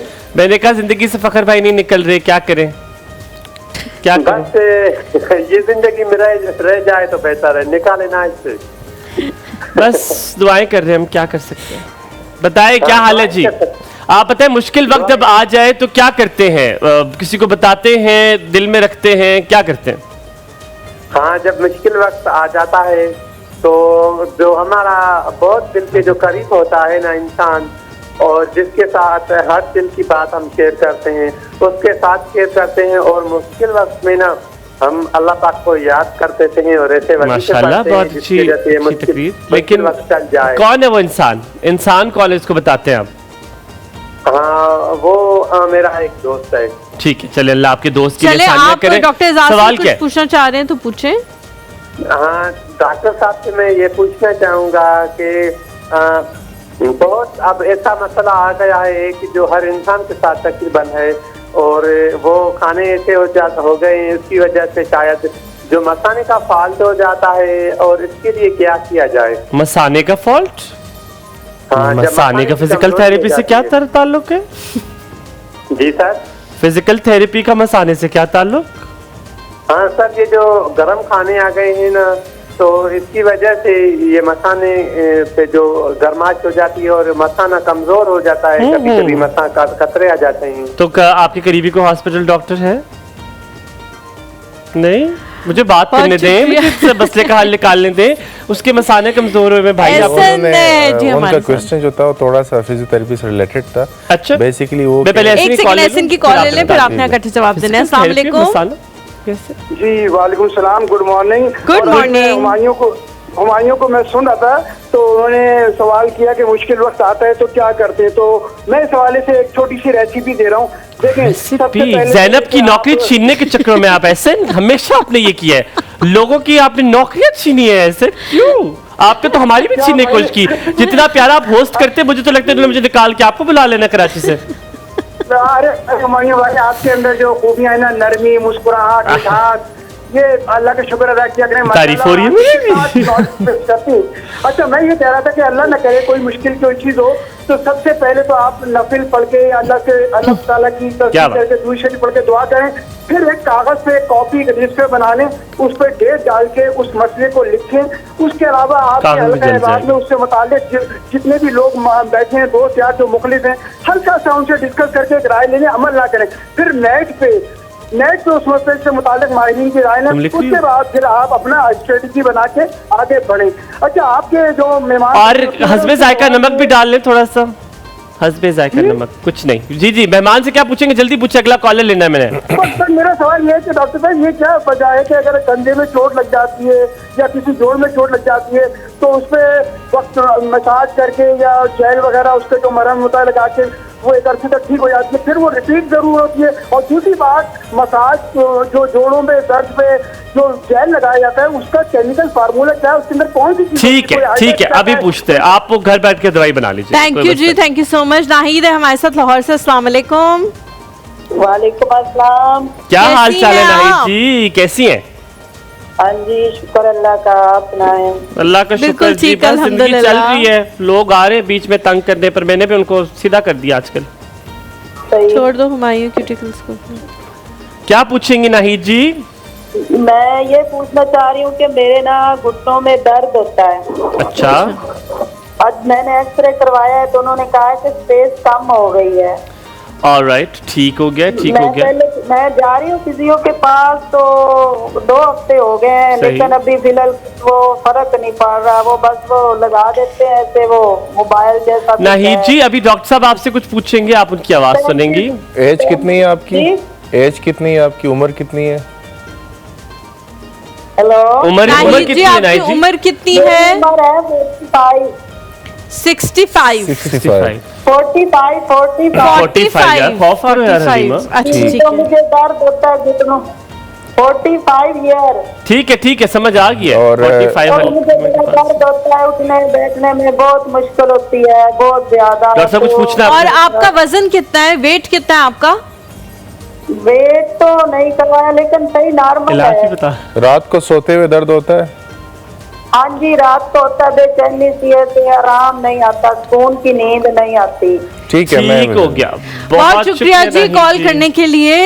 इन तमाम तर सवालों के हमने लिख लिए हैं सवाल अपने पास, ऐसे ऐसे करके। हाँ, की जो कह रहा था बेसिकली वो कह रहे थे कि यूरिन के कतरे आना, बेसिकली हमारे पास पेल्विक फ्लोर मसल की वीकनेस होती है, जिसके लिए कीगल एक्सरसाइजेज है, जिसके जरिए आप ये इशू जो है ख़त्म कर सकते हैं। अच्छा, देखिए मुझे नहीं पता। तो उनका क्वेश्चन ठीक था, लेकिन एक्सरसाइजेस कीगल एक्सरसाइज है जो बड़े सिंपल पोजेस होते हैं और उसके साथ कम्बिनेशन ऑफ मूवमेंट्स होती है, वो करनी होती है। और कीगल एक्सरसाइज अगर गूगल कर ले तो उनको आसानी से अगर थोड़ी सी बता सकते हैं यहाँ पे Kegel exercise. Kegel exercise is more like bridging, लेकिन उसके साथ हमारे पास बॉल एंड ब्लैडर की जो मसल्स है उसको कॉन्ट्रैक्ट एंड रिलैक्स करना। आप स्पेलिंग बता सकते हैं कीगल क्या? KEGAL Kegel. अच्छा, कीगल एक्सरसाइज आप देखें, उससे बहुत फर्क पड़ेगा इस मसाने की। दूसरा सवाल इनका बता दें जो क्योंकि लेटेस्ट नाहिद जी का बता दें। Basically 45 years age post menopause होता है, हार्मोनल चेंजेस जो है ऑन पीक होती है, तो इस दौरान जोड़ों का दर्द जो है वो काफ़ी ज़्यादा 45-50 के ख़वातीन में काफ़ी कॉमन है। अब यहाँ पे आइसिंग का कोई भी काम नहीं है, आइस जितना ये लगाएंगे उतना पेन बढ़ता जाएगा।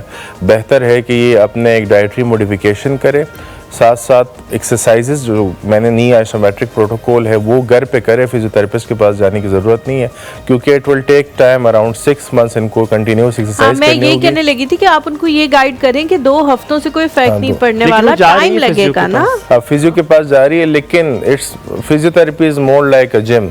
अब एक यंग बंदा जैसे अब 25 साल के आप जैसे बंदा जिम जाता है, तो उनमें एक चेंज नज़र आने में 6 से 9 महीने लगते हैं। तो एक 45 इयर्स की एज की एक खातून जो कि सेडेंटरी लाइफस्टाइल गुजार रही है, तो वो जब एक्सरसाइज शुरू करती है तो उनमें वो रिस्पांस और भी स्लो होता है। ठीक है। तो अब कोशिश करें कि थोड़ा सा सीना चौड़ा रखें और एक्सरसाइज कंटिन्यू रखें, क्योंकि यही वाला स्टेज है जहाँ पे आप इस आर्थराइटिस की जो अभी इनिशियल फेजेस है इसको आप रोक सकती है। एटलीस्ट इनको 6 महीने से 1 साल एक्सरसाइज करनी चाहिए। तो लॉन्ग टर्म नहीं, एहसन का सवाल था, उन्होंने कहा कि कंधे में जब चोट लगती है तो वो ठीक हो जाती है, फिर कुछ ऐसे बाद दोबारा वो चोट निकल आती है। और जेल जो है उसके अंदर क्या ऐसी फॉर्मुलेशन है कि वो जब हम लगाते हैं तो हीट के थ्रू वो ठीक हो जाता है? बेसिकली जो जेल है वो एनाल्जेसिक इफेक्ट देते हैं, तो इनिशियल जो अर्ली स्टेज में वो आपको आराम भी देते हैं, क्योंकि वो ब्लड फ्लो को इंक्रीज़ करते हैं, साथ साथ वेजो कंस्ट्रक्शन वेजो डायलेशन करते हैं, तो उसकी वजह से ब्लड फ्लो का उतार चढ़ाव जो है उससे पेन मैनेज हो जाता है, सोजिश कंट्रोल हो जाती है। लेकिन जैसे ही एनाल्जेसिक इफेक्ट ख़त्म होता है, जैसे कि मेडिकेशन का इफेक्ट है वो ख़त्म होता है, उसके बाद पेन दोबारा आना शुरू हो जाती है, क्योंकि इंजरी तो ख़त्म नहीं हुई। ठीक है। तो इंजरी को ख़त्म करने के लिए हम एक प्रॉपर डायग्नोज ज़रूरी है कि एल्बो पे चोट लगी तो किस नौइयत की लगी है, आया बोन को है, कार्टिलेज को है, मसल को है। तो उसके लिए फाइंडिंग्स, एक तो फिजिकल असेसमेंट ज़रूरी है, तो एक अच्छे डॉक्टर से, ऑर्थोपेडिक सर्जन से, फिजियोथेरेपिस्ट से। दूसरी चीज़ कि उसके ऊपर रेडियोलॉजिकल फाइंडिंग्स के एक्सरे MRI के अंदर और स्पेसिफिक करवाना, क्योंकि शोल्डर एक बहुत कम्प्लेक्स जॉइंट है, उसके साथ मजाक बिल्कुल नहीं चलता और उसका टाइम भी लगता है। थोड़ा सा ब्रेक लेते हैं, डॉक्टर एजाज फिर वापस आएंगे। मेरा एक सवाल है, बड़े टाइम से पूछना चाह रहा हूँ, बट अब कॉलर्स की शुक्र है हमदा सब हो गए। वापस आते हैं, आप भी में कॉल करके बता सकते हैं जनाब कोई सवाल है या आप अपनी मुश्किलों के बारे में बता सकते हैं। दोनों के लिए हम हाजिर हैं, कहीं मच जाएगा। देखते रहिए एक और सुबह, आपका दिन बहुत अच्छा गुजरे।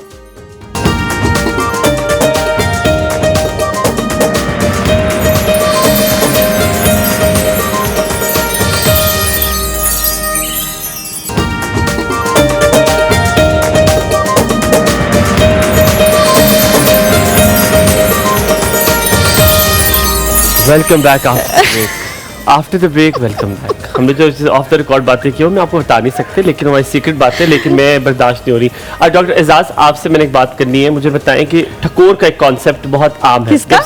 ठकोर। ठकोर नहीं होता, टकोर होता है। टकोर नहीं होता, हम टकोर कहते हैं, हमारी जगह टकोर कहते हैं, टकोर करी शो। अच्छा, हाँ, तो टकोर जो भी है, टकोर उर्दू में टकोर होता है। ठीक है, उसका जो है बड़ा कॉन्सेप्ट है हमारे यहाँ। सावन में खास तौर पे आप ये करते हो कि आपको दर्द वगैरह होता है तो कहते हैं ठकोर कर लो, ठीक हो जाएगी। जो दर्द पुराने होते हैं वो भी निकल कर सामने आते हैं। इस सावन में क्या दर्द जब निकले तो फिजियोथेरेपिस्ट के पास जाना चाहिए? गोली या जेल या टकोर काफी होती है? आपको फिजियोथेरेपिस्ट के पास आने की जरूरत नहीं है। सावन में जो सबसे बड़ी वजह है दर्द की, वो इलेक्ट्रोलाइट्स इम्बैलेंस है, कि पसीना ज़्यादा जा रहा होता है, धूप होती है उसकी वजह से। और हमारे पास जो केसेस नॉर्मली आ रहे होते हैं सावन के महीने में आजकल, वो ज़्यादातर स्पैज़म के यानी इलेक्ट्रोलाइट्स इम्बैलेंस की वजह से पट्टा खिंच गया किसी एक ख़ास रीजन के। अब टकोर को करने के लिए एक स्पेसिफिक ड्यूरेशन होता है कि हम कब हमें टकोर की ज़रूरत है, कब हमें आइसिंग की ज़रूरत है। अब आइस का भी टकोर है और गर्माइश का भी टकोर है, तो हमेशा जब दोनों डिफरेंट एक्ट करती हैं, या अगर दर्द हो तो या आइस कर लें अब गर्म कर लें? नहीं, हाँ, अब हमारे पास फेजेस है इंजरी के। अब अगर हमारे पास लिगामेंटम इंजरी है, सॉफ्ट टिश्यू की इंजरी है, तो हमारा जो प्रोटोकॉल है कि फर्स्ट 7 डेज़ के अंदर हम उनको आइसिंग करवाते हैं। अब आइसिंग से होता क्या है कि जो हमारी जो शरीयाने हैं उसमें कंस्ट्रक्शन होती है, वो तंग होती है, तो ब्लड फ्लो कम होता है उस एरिया की तरफ, तो उससे इन्फ्लेमेशन सबसाइड होती है इनिशियल स्टेज में, तो वहाँ पे आइसिंग ज़्यादा रिकमेंडेड है। लेकिन एक दर्द जो 7 दिन से ज़्यादा सब एक्यूट फेज़ में या क्रोनिक फेज़ में दाखिल होता है, तो तब हम टकोर की तरफ जाते हैं, क्योंकि हमें फिर एक अच्छा ब्लड फ्लो चाहिए होता है। ठीक है। तो जब भी हम गर्माइश वाली टकोर वहाँ पे अप्लाई करते हैं तो फ्लो बढ़ता है खून का और उससे पेन मैनेजमेंट होती है, जिससे वहाँ पे जो पेन कॉजिंग केमिकल्स है जो वहाँ पे पड़े होते हैं दर्द वाली जगह में, तो ज़्यादा खून के बहाव के साथ वो वहाँ से। फिजियोथेरेपिस्ट के पास जाने की जरूरत नहीं है सावन में अगर दर्द वगैरह हो तो? आप हमारे बिजनेस क्यों खराब नहीं, आप पहले दर्द ना हो और कोई लगी भी ना हो, लगी बगैर आपको दर्द हो रहा हो कहीं पे। देखिए, आपको हर केस में आप किसी दर्द एक पैगाम है जो जिस्म से आ रहा होता है, आपको एक इलाम दे रहा होता है, आपको खबरदार कर रहा होता है कुछ मसला है, देयर इज समथिंग रॉन्ग। तो आप किसी भी दर्द में ना पहलवान के पास ना किसी ऐसे नीम हकीम के पास आपको जाने की ज़रूरत नहीं है। बेहतर है किसी अच्छे स्पोर्ट्स सर्जन के पास, किसी ऑर्थोपेडिक सर्जन या फिजियोथेरेपिस्ट, दे ऑल ये सारे रिलेटेड है इंजरीज के। डॉक्टर एजाज, एक चीज़ मुझे ज़्यादा बताइएगा, आप बार बार घुटनों की बात हुई है, घुटनों के दर्द के बारे में बात हुई है जो ज़्यादातर एडल्टरी लोग में ज़्यादा कॉमन है। कोई ग़िज़ाएं ऐसी हैं जो खाएं तो उससे ये घुटनों का दर्द भी बेहतर होता है? क्योंकि अक्सर लोग कहते हैं ये खाएं, ये टोटका करें, तो वो क्या कोई ऐसे टोटके, कोई ग़िज़ाएं ऐसी हैं जो आपने पढ़ी हो जिससे भी इसको एक सपोर्ट मिले? बेसिकली यहाँ पे मैं एक बहुत अच्छा टॉपिक आपने छेड़ा। एक बहुत नेगलेक्टेड कंपोनेंट है जिसको आजकल सेहत में बिल्कुल आज तक ज़्यादा नहीं छेड़ा गया, वो है लेप्टिन। लेप्टिन एक ख़ास किस्म का पानी होता है जो आपका फैट जो चर्बी है वहाँ से वो खारिज होता है और आपके ब्रेन के हाइपोथैलेमस के अंदर पैगाम देता है कि हमारे पास स्टोरेज पड़ी है फैट्स की, आप और खाना या इस बंदे की भूख ख़त्म कर दे, भूख नहीं लगनी चाहिए, इसको हंगर हार्मोन भी बोलते हैं। अब जो लेप्टिन है अगर उसकी रेजिस्टेंस हो जाए तो उस केस में हमारे खून के अंदर ज़्यादा लेप्टिन की प्रोडक्शन शुरू हो जाती है फैट्स टिश्यू से, जो हमारे जिस्म के ऊपर फैट्स पड़े हुए, वो लेप्टिन का ज़्यादा होना जिस्म के अंदर जो स्पेशली एल्डरली है उसकी वजह से इन्फ्लेमेशन बढ़ती है जोड़ों में, और वो आपके जोड़ों के अंदर जो टिश्यूज़ है जो कि रबड़ के फॉर्म में होते हैं, शॉक ऑब्जर्वर होते हैं, उसको कोकला करके उसको पापड़ बना देते हैं। और लेप्टिन होता है किस चीज़ में, किस फूड में? लेप्टिन किसी फूड में नहीं होता, वो आपके जिस्म की चर्बी से आ रहा होता है। वो प्रोड्यूस क्यों होता है? वो प्रोड्यूस तब होता है कि जब एक इंसान मोटा है तो वो चर्बी पैगाम दे रही होती है दिमाग को कि हमारे पास स्टोरेज पड़ी है, आपने और नहीं खाना, इस बंदे को इसकी भूख ख़त्म कर दो। तो अगर एक बंदा फिर भी खाए जा रहा है उसके बावजूद भी, तो होता क्या है, लेप्टिन एक्सेसिव प्रोडक्शन शुरू हो जाती है, उसको लेप्टिन रेजिस्टेंस बोलते हैं। और लेप्टिन रेजिस्टेंस जो है वो भूख से हट के उसका जो सबसे बड़ा नुकसान है वो ये है कि वो जोड़ों के अंदर सोजिश बढ़ाता है। तो आपने एक चीज़ बहुत कॉमन देखी होगी, देखिए अल्लाह ने बनाई जोड़ों शॉक ऑब्जर्वर के लिए, वेट उठाने के लिए। लोग समझते कि शायद ये ज़्यादा वेट की वजह से इनके जोड़ ख़राब हो रहे हैं। मोटे बंदे में जो जोड़ ख़राब हो रहे होते हैं लेप्टिन रेजिस्टेंस की वजह से ख़राब हो रहे होते हैं। तो ओबेसिटी भी जो हमारी बन रही होती है वो लेप्टिन रेजिस्टेंस की वजह से बन रही है कि एक बंदे का जो लेप्टिन है वो प्रॉपर तरीके से वो सेंसिटिव हो जाते हैं, वो बाइंड नहीं हो पाता। लेप्टिन ब्रेकडाउन भी होता है अगर आपने लेप्टिन प्रोड्यूस हो रहा है, आपका वजन ज़्यादा है, वो हो रहा है, तो क्या लेप्टिन को ब्रेकडाउन भी किसी चीज़ से किया जा सकता है? अब दो हमारे पास टाइप्स है ओबेसिटी के। टाइप 1 ओबेसिटी जैसे शुगर के 2 टाइप्स है, type 1 obesity and the type 2 obesity. अब टाइप 1 ओबेसिटी में क्या है कि आपके फैट से लेप्टिन खारिज ही नहीं हो रहा, तो उस दौरान इंसान को हर वक्त भूख लगी होती है और खाता रहता है। दूसरी हमारे पास टाइप 2 ओबेसिटी है जो आजकल हर बंदे को हमारे सराउंडिंग में, कि वो लेप्टन जो है प्रॉपर हाइपोथैलेमस के रिसेप्टर के साथ बाइंड नहीं हो पाता, जिसकी वजह से लेप्टन ज्यादा होता जाता है, उसको टाइप 2 ओबेसिटी। और वो बंदा खाता सिग्नल बंद नहीं कर रहा कि रुक जाओ प्रोडक्शन, वो सिग्नल नहीं दे रहा, प्रोडक्शन होती जा रही है, खाता जाता है और हमारे जिस्म के अंदर फैट बढ़ता है, और जितना फैट बढ़ती जाएगी उतनी लेप्टन कैसे करना, लेप्टन को ब्रेक कैसे करना? बेस्ट तरीका जो उसका है दैट इज फास्टिंग। हमारे पास सोजिश को कम करने के लिए जो बेहतरीन तरीका है, इवन एक घुटनों के दर्द का पेशेंट है, उसके घुटनों के दर्द के अंदर जो सोजिश है उसको कम करने के लिए हमारे पास इंटरमिटेंट फास्टिंग या वाटर फास्टिंग जो है वो बहुत ज़्यादा बेस्ट तरीका है। स्मॉलर मील्स भी इसका हल है, छोटे मील्स। हाँ, पोर्शनल डाइट भी ले सकते हैं, लो कार्ब डाइट भी ले सकते हैं, और इसके अलावा अपने डाइट के अंदर से शुगर वाली जो ग़िज़ाएँ है जैसे रोटी चीनी चावल हो गया, इसको भी कम कर सकते हो। जो फैक्ट्री मैन्युफैक्चर्ड ऑयल है उसको भी कम करके आप जोड़ों के दर्द को कम कर सकते हैं। लेकिन डॉक्टर एजाज, ये बात आपने पहली दफ़ा, मैंने किसी के मुंह से पहली दफ़ा सुनी है, वरना जब भी किसी के घुटने ख़राब होते हैं और डॉक्टर के पास आप जाते हैं तो कहते हैं कि जी आपके घुटने एक हद तक वजन बर्दाश्त कर सकते हैं, आपकी बॉडी को उस हिसाब से होना चाहिए, आपका अपर पोर्शन जो है वो उस हिसाब से होना चाहिए, आपका पेट इतना बड़ा हुआ है कि घुटने जो है वो वजन बर्दाश्त नहीं कर पा रहे। लेकिन फिर हम ये भी देखते हैं, जो आपने अभी बात कही, कि कुछ लोग होते हैं जो जिनका इतना वजन नहीं होता, उनके भी घुटने ख़राब होना शुरू हो जाते हैं। घुटनों के लिए जो बाहर के ममालिक में बहुत ज़्यादा जो डॉक्टर्स रिकमेंड करते हैं, वो करते हैं कि जी आपको स्विमिंग करते रहना चाहिए ताकि आपके घुटने जो हैं वो उस काम में रहें, उस हरकत में रहें कि वो ख़राब ना हो। तो क्या आजकल जो यंग जनरेशन है, क्योंकि अब जो है वो ये बीमारियाँ बहुत पीछे खिंच के चली आ रही हैं, जो पहले हम 60s में देखते थे वो 45 में ही स्टार्ट हो जाती है, क्या जो यंग जनरेशन है उनको स्विमिंग की तरफ जाना चाहिए? ये एक ऐसी आई वुड लाइक आप इसको ब्रेक कर ले। मुझे पहले वाला सवाल बहुत अच्छा लगा, बिकॉज़ मेरा भी ये कॉन्सेप्ट है। वो वजन का कहते थे कि वजन की वजह से आपके घुटने मैकेनिकल फैक्टर इज इम्पोर्टेंट, वो उसका भी एक फैक्टर है। लेकिन हमें बताया जाता है कि जब आप सीढ़ियाँ चढ़ते हैं तो आपके घुटने के ऊपर 6 टाइम्स मोर वेट आ रहा होता है। अगर मेरा 100 वेट है तो इसका मतलब मेरा घुटना 600 kg वेट उठा रहा है। लेकिन हम तो बचपन से ही सीढ़ियाँ चढ़ रहे होते, इसका मतलब हमारे बचपन से घुटने खराब होना शुरू हो जाएंगे? नहीं। देयर इज अनदर थिंग, एक सिस्टमिक कॉज है कि वजन से हट के वजन क्यों घुटने खराब कर रहा है, कि जो एक रबड़ नेचर वाली चीज़ है वो पापड़ बन रही है। पापड़ के ऊपर आप पाँव रखे वो टक करके टूट जाता है, रबड़ के ऊपर रखेंगे तो शॉक एब्जॉर्ब कर लेता है। उसमें से क्या निकल रहा है? वो पापड़ क्यों बन रहा है? ओ द रीजन लेप्टन जो लेप्टन की एक्सेस स्टोर हो रहा है उसके अंदर, लेप्टन जाता है और जोड़ों के अंदर सोजिश बढ़ाता है, तो जो नेचर है उसको वो चेंज कर रहा है उसकी। तो इसको आज तक हेल्थ केयर में बिल्कुल साइड लाइन रखा गया था और अभी उसके ऊपर काफ़ी ज़्यादा काम हो रहा है। नेक्स्ट अगर हम आए कि यार एक्सरसाइज, जैसे जोड़ों के दर्द शुरू हो गए, वेट एक बंदे का ज़्यादा है, तो यहाँ का जो कॉन्सेप्ट है, जो लोकल कॉन्सेप्ट ऑफ डॉक्टर है या ओल्ड स्कूल ऑफ थॉट्स है, या बूढ़े वो लोग ये कहते हैं जो डॉक्टर्स है कि आप अवॉइड करें फिजिकल एक्टिविटी को, विच इज़ वेरी रॉन्ग। अच्छा, आप यहाँ पे पॉज दें। आई वांट कि हलीमा के वापस आके क्लास सवाल हम ये लेंगे कि स्विमिंग से क्या चीज़ें, मूवमेंट ऑफ दिस घुटना कैन मेक इट पॉसिबल कि वो उसका दर्द जो है वो ना हो आपको आगे जाके। That's a very good question, क्योंकि स्विमिंग से आई हैव हर्ड दिस और मैंने आर्टिकल्स भी पढ़े हुए इसमें कि द मूवमेंट ऑफ ये, इससे आपके घुटनों के दर्द कम होते हैं। हम यहाँ पे थोड़ा सा ब्रेक लेते, ब्रेक के बाद वापस आ जाते हैं। कहीं मैं जगह देखते रहिए। और सब आपका दिन बहुत अच्छा गुजरे। ज़ैनब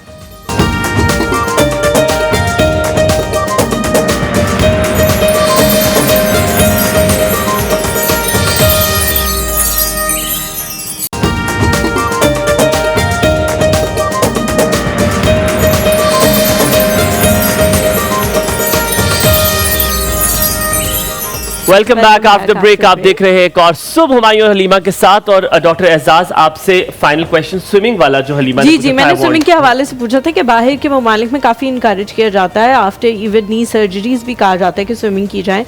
तो क्या यहाँ पे लोगों को पहले से ही करनी शुरू कर देनी चाहिए ताकि वो एक बेहतरीन एक्सरसाइज है नीज के लिए?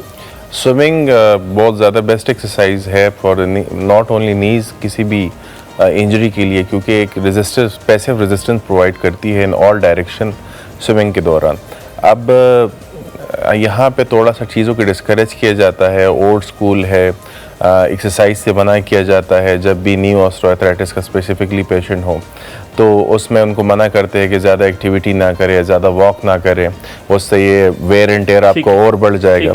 अब लेकिन ये कॉन्सेप्ट गलत है। अब इंटरनेशनल वर्ल्ड में जो रीसेंट रिसर्चेस है उसके मुताबिक एक नी ऑस्टियोआर्थराइटिस के पेशेंट के नी के ऊपर वो जितना ज़्यादा वेट डालेगा, चाहे स्विमिंग के फॉर्म में हो, चाहे वॉक के फॉर्म में हो, चाहे स्क्वाट्स के फॉर्म में हो, उतनी बेहतरीन रिकवरी होगी। क्योंकि वेट डालने से एक मसल स्ट्रेंथनिंग होती है, साथ वेट डालने से या स्ट्रेंथ ट्रेनिंग करने से हमारे पास इन्फ्लेमेशन सबसाइड होती है, जिसकी वजह से, चूँकि नी ऑस्टियोआर्थराइटिस एक इन्फ्लेमेटरी कंडीशन है, तो फिजिकल एक्टिविटी एक बहुत ही बेहतर मेडिसिन है। बट रिकमेंडेड है। अगर आपको कोई तकलीफ है तो आप रिकमेंड करवा लें पहले, तब वो करें, ये ना वो ज्यादा और इंजूरियस हो जाए। There is two school of thoughts. एक ओल्ड स्कूल है, उसमें मना किया जाता है, जो पुराने डॉक्टर्स बैठे हुए, जो नए आए हुए हैं वो जो है इसको इनकरेज कर रहे होते हैं कि आपने ज्यादा वेट डालना है इसके ऊपर। यहाँ हम जिनको मना कर रहे होते हैं स्क्वाट्स नहीं करना है, बाहर जाके वही पेशेंट स्क्वाट्स भी कर रहे होते हैं, लंजेस भी कर रहे होते हैं। अच्छा, I know a trainer who is the old school, बिल्कुल ऐसे ही है वो, जैसे आप बता रहे हो, कहते करें कुछ नहीं होता। अच्छा, आपसे एक सवाल मैंने पूछना था ड्राई नीडलिंग का, मुझे कॉन्सेप्ट नहीं पता है ड्राई नीडलिंग क्या होती है, कॉन्सेप्ट क्या है, और साथ में मुझे पता है ट्रिगर पॉइंट्स के बारे में भी, जो फिजिकल थेरेपी में बात होती है उसके बारे में मुझे थोड़ा आगाह। Trigger points is these are the knots, क्योंकि जब भी हमारे पास डिहाइड्रेशन हो, कोई गलत पोस्चर में, हम सस्टेन पोस्चर में काफ़ी टाइम के लिए बैठे हैं, इलेक्ट्रोलाइट्स इम्बैलेंस हो, तो मसल जैसे एक स्पैज़म का फेज़ होता है, टाइटनेस का फेज़ होता है, वैसे ही मसल के अंदर कुछ नॉट्स बनना शुरू हो जाती है।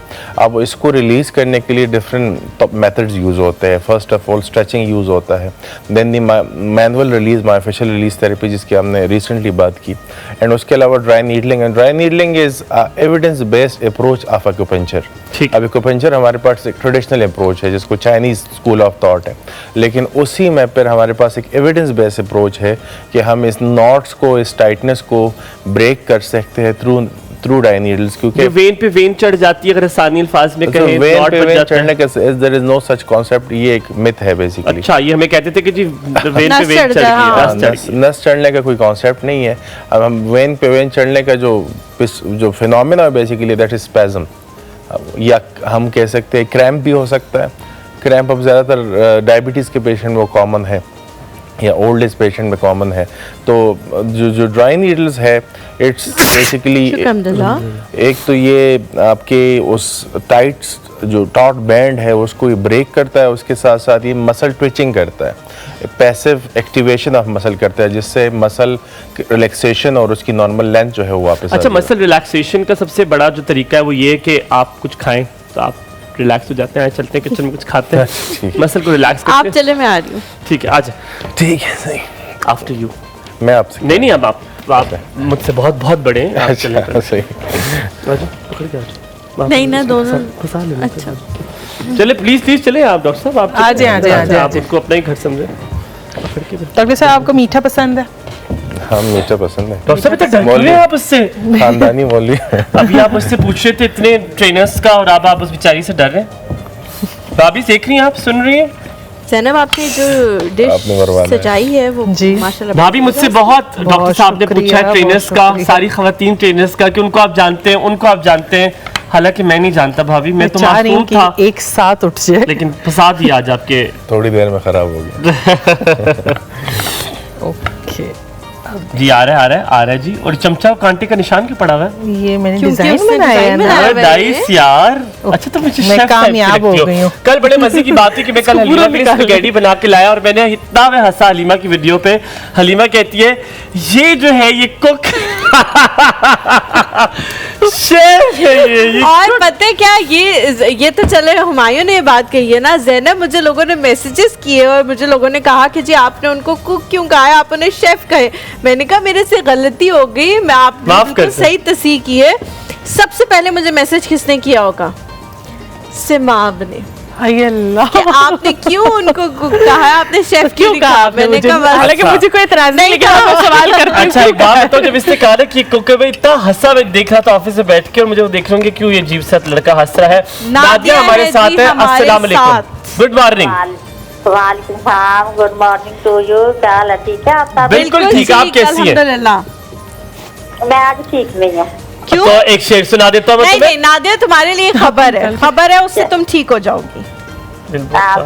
सुनाओ खबर। खबर ये है कि अभी थोड़ी देर पहले मैंने एक बंदे को देखा जो बैठ के कुछ याद कर रहा था तुम्हारे लिए। शेर याद एक्चुअली किया। वो बैठ के याद कर रहा था सच में तुम्हारे लिए शेर तुम्हारे याद लिए, किया। और फिर मैंने नोटिस किया कि वो तुम्हारे लिए शेर याद कर रहा है जिससे तुम्हारी तबीयत बिल्कुल ठीक हो जाएगी सुन के। अच्छा सुनाऊं? सुनाओ सॉरी मजेदार बनाया, दिल चाह और खाने का। हाँ अच्छा जी सुनाएं। सुनो, बिना मतलब कोई सजन नहीं बढ़दा, चाहे लख मोहब्बता पा ले। ये बड़े लोगों के लिए बिना मतलब कोई सजन नहीं बनदा, चाहे यार जी, लख हम बात कर मोहब्बता रहे थे। पा लईए।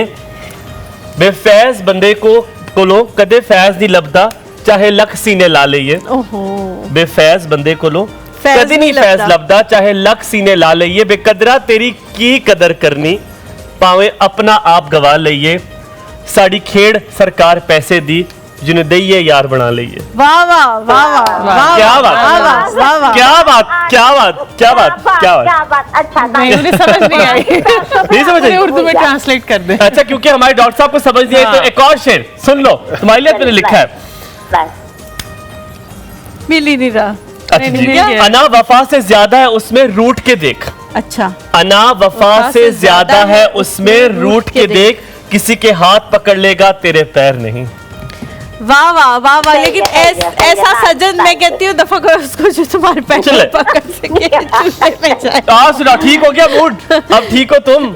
हाँ ठीक है। रात को मैं 2 बजे चली जा रही थी ऊपर ऊपर ऊपर, फिर आपने कहना कॉल नहीं आई। मैंने अभी आज कॉल करवाई है तुम्हारे लिए। अच्छा, मेहरबानी, शुक्रिया, मेहरबानी। ऊपर कहाँ जा रही थी? जहाँ पे तुमने जाना है, जहाँ पे तुम्हारा वीजा लगा हुआ है। अल्लाह के पास। अल्लाह के पास अब सबने जाना है, एक दिन सबने जाना है, लेकिन उम्र के लिहाज से तो अभी बड़े लोगों को जाना चाहिए था। नहीं है, अल्लाह ताला सबको सेहत और तंदुरुस्ती में मजाक करे। क्या करूं? अपने अल्फाजों पे गौर करें अपने अल्फाजों पे हलीमा। मैंने तो कुछ कहा ही नहीं है। मेरा क्यों मैं माफी चाहता हूँ, मैं माफी चाहता हूँ, वापस लेता हूँ अल्फाज। आपके लव यू हो गया आपने। बहुत शुक्रिया नादिया, अल्लाह ताला तुम्हें सेहत और तंदुरुस्ती के साथ जिंदगी अता करे, आमीन। तुम उसी तरह और से तुम खुश रहो, रहो आबाद रहो। जिस तरह तुम हमेशा हमें और कॉल जितने करती देखने हो। वाले हैं सबको अल्लाह ताला से आप बेटे रेसिपी की तरफ आ जाओ जल्दी से। आप बेटे वो खा ले। अच्छा ठीक है। अच्छा जी, रेसिपी यहाँ मैं शेयर करूँ, बहुत इजी सी और सिंपल सी है। अंडे जो मैंने इसके अंदर 6 अदद लिए हैं, उनको फेंट लिया है। आपने हैंड बीटर यूज़ नहीं करना, आप हाथ से मिक्स कर सकते हैं। दूध 3 कप, कैस्टर शुगर 3/4 कप। अगर बारीक चीनी नहीं है तो आप घर में पीस लें, बारीक चीनी बना लें। दार चीनी का जो पाउडर है वो आधा चाय का चम्मच है। वनीला एसेंस 1 चाय का चम्मच, और जायफल 1 चुटकी आपने डालनी है थोड़े से टेस्ट के लिए। अगर जायफल नहीं है तो आप स्किप भी कर सकते हैं। और साथ में मक्खन इसमें जाएगा डिश में लगाने के लिए, ताकि जो ये मिक्सचर है वो चिपके नहीं।